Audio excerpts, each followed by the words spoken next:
This is Super Yacht News with Sisman. Hi, welcome back to the channel. Okay, so on my left here you can see yet another sighting of Motor Yacht Nord in the Maldives. This is taken from a TMA plane, a Trans-Maldivian Airlines or Airways plane, and you can clearly see it's Motor Yacht Nord. The boat appears to be at anchor, and the vessel behind it, the small boat behind it, is probably one of the tenders from the boat tied on with a line. So the video was taken 2 days ago, so the boat is still, at least as of 2 days ago, the boat is still in that area. It appears to be in the same area that the previous video that I showed of Nord. All right, so we'll move on.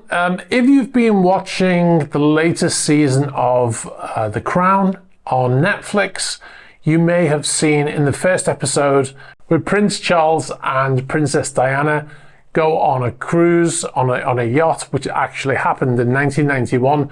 They went on a yacht around, I think around Italy and Capri. Now, the real yacht they went on was called Alexandria. The yacht in the TV series was actually not the yacht used, and it's actually called Christina O. Now, it's understandable why they use this yacht, because it does have a very good pedigree. Obviously it was around in those days, but it is very different looking to the yacht that was actually used.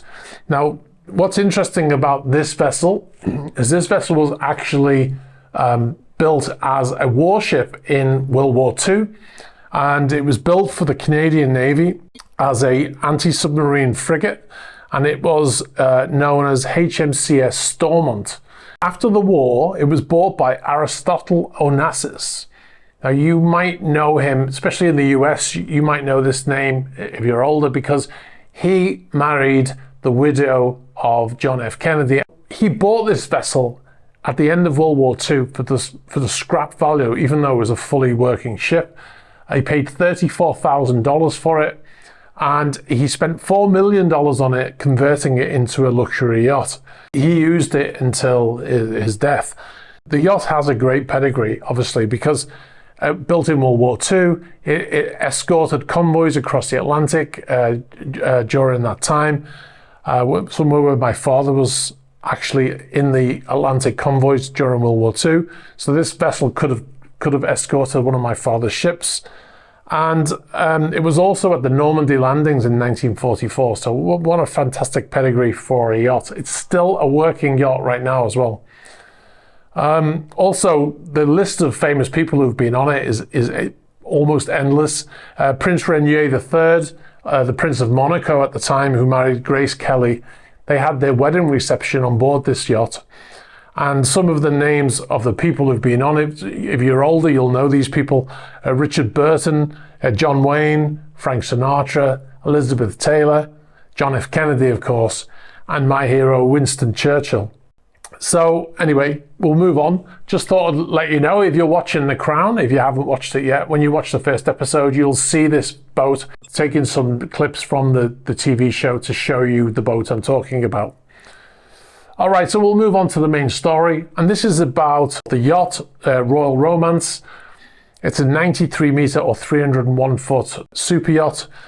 The ownership is a bit up in the air right now, but it was owned by Viktor Medvedchuk. He is a Ukrainian politician.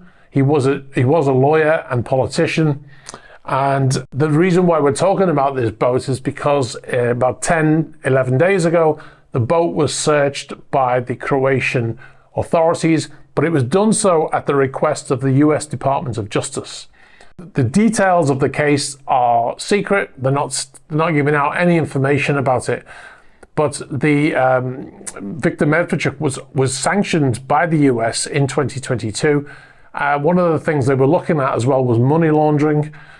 So that's probably what they're looking for, evidence on the vessel, which I find very unlikely that they would find anything like that on board. Owners very rarely leave anything on board a yacht when they leave. In the article, the Croatian article that was sent to me, it said that they assumed they were looking for incriminating documentation or even hidden cash. Now that I find even more unlikely, that they would hide cash on a yacht, because the crew go everywhere on a yacht. There's no hidden compartments, that we learn about every inch of these vessels because we have to when we're fixing things. So find it very unlikely that he'd stash cash away on board. They're also looking for Medvedchuk's relations with Vladimir Putin, apparently. There is a very obvious sign in the master cabin that he's friends with Vladimir Putin.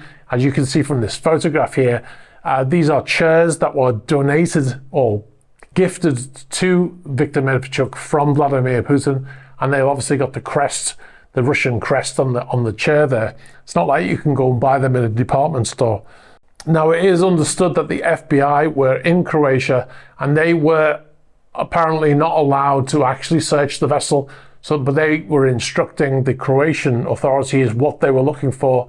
It's believed by the US and by the Ukrainians that he was going to be installed as the puppet president in Ukraine if the government had fallen there. He was under house arrest. He escaped house arrest at the start of the invasion, and the Ukrainian authorities later recaptured him, as you can see in this photograph here, where he's wearing some army fatigues and he's wearing some handcuffs. So the vessel was in Rijeka in Croatia.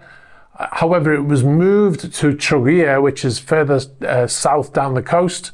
Now, what we understand is that the yacht was transferred to the Asset Recovery Agency as seized property. Now, what I understand is that agency is a Ukrainian agency, and it's going through the courts in Ukraine to seize that vessel, and most likely they will sell it. The vessel lost its flag state in June. As you can see in this screen grab here from the IMO database, it says as of effectively June 2022 as unknown.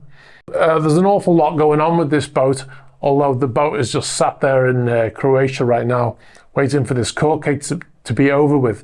Now, it should be noted that Viktor Medvedchuk is a free man now, because he was actually given in a prisoner exchange with Russia. He's a Ukrainian citizen, and yet he was handed over to Russia in a prisoner exchange. Anyway, that's all we've got on that story right now. If you've got any information about this story, if you've got any images of this boat, we've had some in the past from Trogir, but it's in a commercial area as well, so it's not easy to get to. But if you've got any information or images of this boat, please get in touch. All right, so that's all our story. I'm going to leave it there. Be sure to check out our Patreon page. It's at patreon.com/esysman. I'll put a link up in the corner there. It's got exclusive videos on there that are not on YouTube. You get early releases there also, and you get to talk to us, the team from Esysman SuperYachts, on there as well. Patreon.com/esysman. All right, so if you've got any information about any of these stories or any other stories, please get in touch through the normal methods. You can get us in the About page of the YouTube channel. You can get us on Instagram, on Facebook Messenger. You can also get us on Threema. Be sure to like this video, hit the subscribe button, and hit the bell for future notifications. All right, thanks very much, and I'll catch up with you soon. Bye-bye. We're Prince Charles and Jesus Christ. With Prince Charles and Princess Diana.